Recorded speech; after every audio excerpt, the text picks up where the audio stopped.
সহিংসতা এবং আতঙ্ক তৈরি হলেও সকাল থেকে মোটামুটি আলহামদুলিল্লাহ ভালোভাবেই ভোট গ্রহণ চলছে। কিছু জায়গায় বিচ্ছিন্ন ঘটনা ছাড়া আমরা প্রত্যাশা রাখছি সারাদিন মানুষ সুষ্ঠুভাবে তাদের ভোটাধিকার প্রয়োগ করতে পারবে।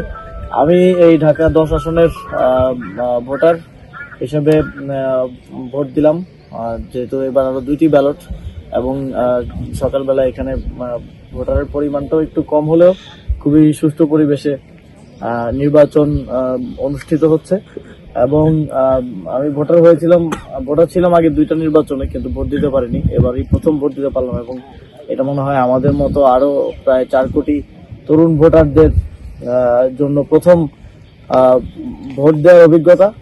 এবং এবারের নির্বাচনে আমরা প্রত্যাশা করি যে এই তরুণ ভোটারদের, তারপরে মা বোনদের যারা বিগত সময়ে দীর্ঘ সময় ভোটাধিকার থেকে বঞ্চিত হয়েছেন, তারাই এবারের ভোটের মধ্য দিয়ে কারা নির্বাচিত হবেন সেটা নির্ধারিত করবেন। এবং সারা দেশে যেই মানুষ বাঁধভাঙা উল্লাস নিয়ে ভোট দিতে যাচ্ছেন, ভোটাধিকার প্রয়োগ করতে চাচ্ছেন, সেটা যেন সুষ্ঠুভাবে প্রত্যেকে নিরাপদে ভোট যার যার ভোট প্রদান করে নিরাপদে বাড়ি ফিরে যেতে পারে। দলের একজন প্রার্থী না ভোটের প্রচারণা করছেন। তবে ওভারঅল এই ধরনের বিচ্ছিন্ন প্রচারণা বা প্রচেষ্টায় গণভোটে হ্যাঁ ভোট পরাজিত হওয়ার কোনো সম্ভাবনা নেই। আমরা মনে করি যে হ্যাঁ ভোট বিপুল ভোটে গণভোটে হ্যাঁ ভোট জয়যুক্ত হবে।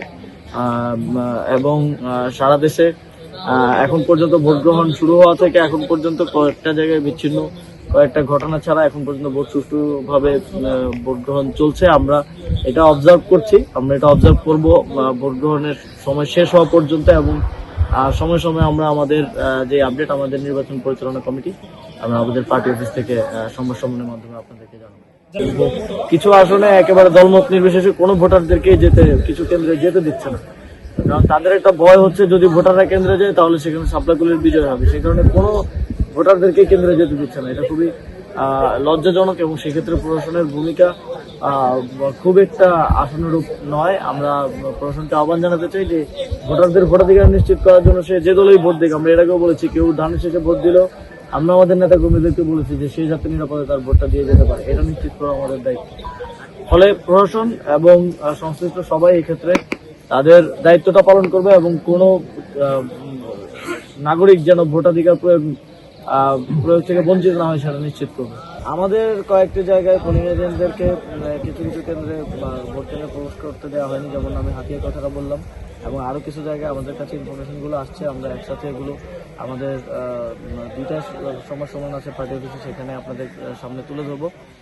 তবে এইটা খুবই হতাশাজনক যে স্থানীয় প্রশাসন আর রিটার্নিং কর্মকর্তারা যারা দায়িত্বে আছেন এবং আইন শৃঙ্খলা রক্ষাকারী বাহিনী যারা দায়িত্বে আছেন, যে পোলিং এজেন্ট যেখানে কেন্দ্রে ঢোকার অ্যাক্সেস পাচ্ছে না, সেখানে সাধারণ ভোটারদের ভোটাধিকার প্রয়োগের ক্ষেত্রে আসলে সংখ্যাটা রয়েই যায়। এবং আমি যেটা বললাম, অনেক জায়গায় বিএনপির নেতা কর্মীরা ভোটারদেরকে কেন্দ্রেই যেতে দিচ্ছে না, একেবারে দলমত নির্বিশেষে কাউকে যেতে দিচ্ছে না। কেউ যদি ধানের শীষেও ভোট দিতে চায় তার সেই সুযোগটাও কেড়ে নেওয়া হচ্ছে।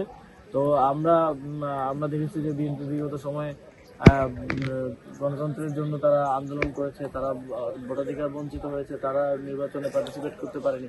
এবার যদি তারা মানুষের ভোটাধিকার হরণ করে, এটা খুবই লজ্জাজনক হবে। তো আমাদের আহ্বান থাকবে যে এখনো সময় আছে, যেই কেন্দ্রগুলোতে এই ধরনের সিচুয়েশন হচ্ছে, আমরা অভিযোগ করছি, স্থানীয় প্রশাসনকে জানাচ্ছি, তারা যেন দ্রুত ব্যবস্থা নিয়ে সেই কেন্দ্রগুলোতে আবার ভোটারদেরকে ভোট দেওয়ার সুযোগ করে।